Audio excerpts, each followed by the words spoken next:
Halo sahabat Miga, kali ini kita akan membahas tentang alasan Indonesia dijajah Eropa. Tiap kali kita dengar kata penjajah, yang ada di bayangan kita pasti sosok yang berkulit putih, berhidung mancung, dan berkumis tebal.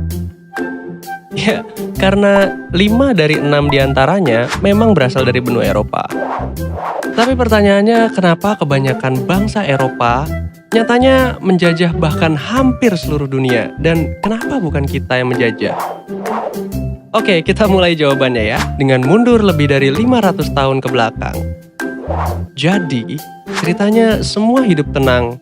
Bangsa Eropa dan Asia duduk berdampingan.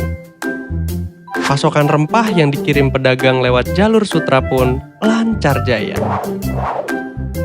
Tapi itu semua berubah ketika Kekaisaran Ottoman berhasil menguasai Konstantinopel.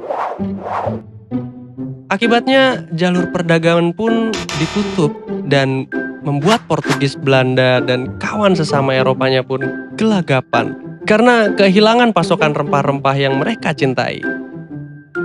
Dan karena nggak bisa hidup tanpa rempah-rempah, akhirnya mereka pun mulai menyebar mencari di mana benda setara emas itu berada.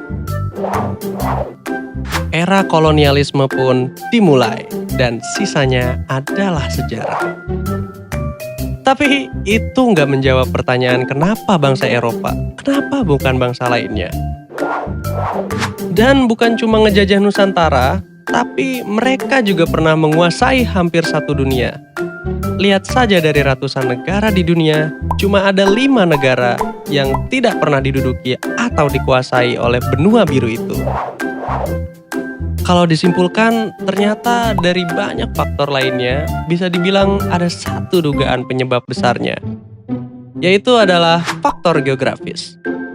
Ya, menurut orang-orang, dataran Eropa bisa dibilang menjadi tanah yang beruntung berkat sumber pertanian dan peternakan yang melimpah, yang membuat mereka beralih dari zaman berburu dan meramu menjadi bercocok tanam dan berternak. Nggak cuma itu, di Eropa tekanan kompetisi politik di sana kuat sekali.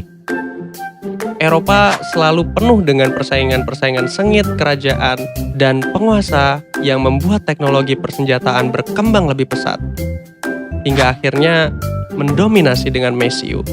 Dari sana mereka juga bisa berlayar ribuan kilometer jauhnya ke berbagai penjuru dunia untuk berdagang lalu menguasai peradaban lainnya.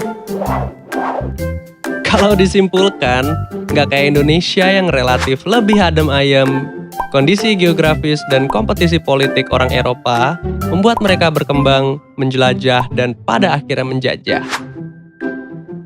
Sekarang, luasan wilayah negara lain bukanlah menjadi tolak ukur. Tapi jelas meski sudah bukan zaman kolonial lagi, berjuang itu tetap harus kita lakukan agar kita tidak menjadi bangsa yang tertinggal. Agar kita bisa jadi pahlawan untuk bangsa sendiri. Nah, itu dia sedikit pembahasan tentang alasan Indonesia dijajah Eropa. Terima kasih sahabat Miga.